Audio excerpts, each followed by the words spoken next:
लोग यहाँ पे जो सैलानी आते हैं तो वो अंदर आके समुद्र का पूरा। आज अपन पहुँच गए हैं कन्याकुमारी, जो कि भारत का आखिरी हिस्सा है।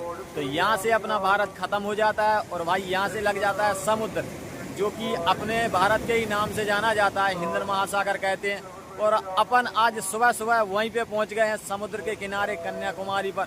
और यहाँ पे जो है भगवान सूर्य भगवान का मंदिर है और रोज सुबह सूर्योदय और सूर्य अस्त के टाइम पे यहाँ पे भगवान सूर्य की आरती होती है।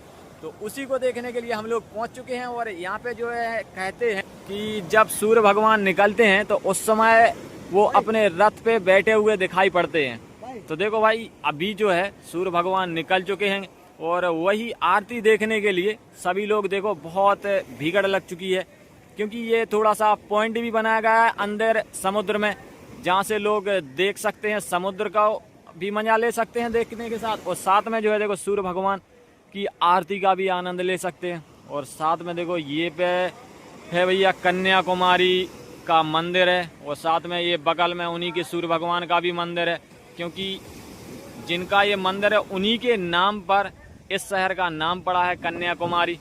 तो देखो टेम्पल जो है काफ़ी सुंदर है, क्योंकि एक तो समुद्र के बीचों बीच बनाया गया है पानी के अंदर, और वहीं से जाने के लिए देखो ये रास्ता सूर्य भगवान के मंदिर पर भी जाने के लिए बनाया गया है।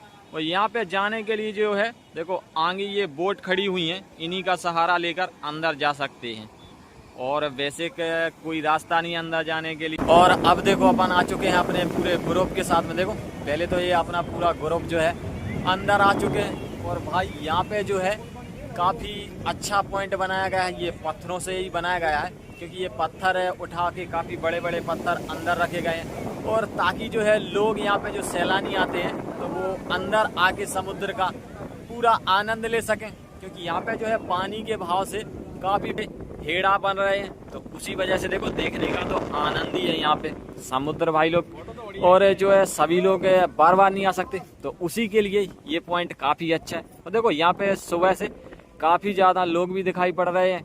और साथ में देखो एक और जो है हिस्सा ऐसा ही पॉइंट बनाया जा रहा है। देखो सामने आपको ट्रक दिख रहा होगा, जिसमें से अभी अभी अनलोड किया गया है पत्थरों से, तो वहाँ पे भी एक पॉइंट जो है तैयार किया जा रहा है। और यहाँ पे देखो भाई काफ़ी, जहाँ तक देखो आप, जहाँ तक आपको दिखाई पड़े वहाँ तक सिर्फ समुद्र दिखाई पड़ेगा। अपने पूरे ग्रुप को फोटो और वीडियो रिकॉर्डिंग हो चुकी है अपने अपने मोबाइल में। तो चलो भैया बैग उठा के और अब सब जनन चल रहा है। तो चलो वहाँ देखो इतने को तो पूरा सीन देख ला है। अब चलो आगे चलते हैं। अब देखो समुद्र को नजारा का कि जैसो जैसो समय बीतत जा रहा है तो वैसे ही थोड़ी हवा को भाव भी तेज होने लगो है। तो वही के चलते जो सुबह में हेड़ा उठ रहे थे तो उनसे ज़्यादा और ऊंचे और लंबे हेड़ा उठने लगे हैं कि तेज गति में। देखो जैसे कि अपने पास में पानी आने लगो तो सुबह में इतने तेज और इतने ऊंचे हेड़ा नहीं उठ रहे थे, क्या कि सुबह में जो है पूरा वातावरण शांत रहता है तो वही की वजह से हवा नहीं चला तो पूरे हेड़ा जो है शांत। और अबे को नजारा तो कुछ अलग ही होगा है। देखो बहुत ऊंचे ऊंचे हेड़ा उठने लगे। देखो जैसे सामने जो आ रहा है बहुत ऊंचो और विशाल हेड़ा, तो जो पानी जो है काफी ऊंचाई तक चढ़ जाता, और वही को आनंद देखो अपना पूरा ग्रुप ले रहा है। तो सभी जने हो भैया अपन तो फुल तरीके से आनंद लिया जा रहा है, क्या कि जो व्यू और जो मौका अपन बार बार नहीं मिल रहे हैं।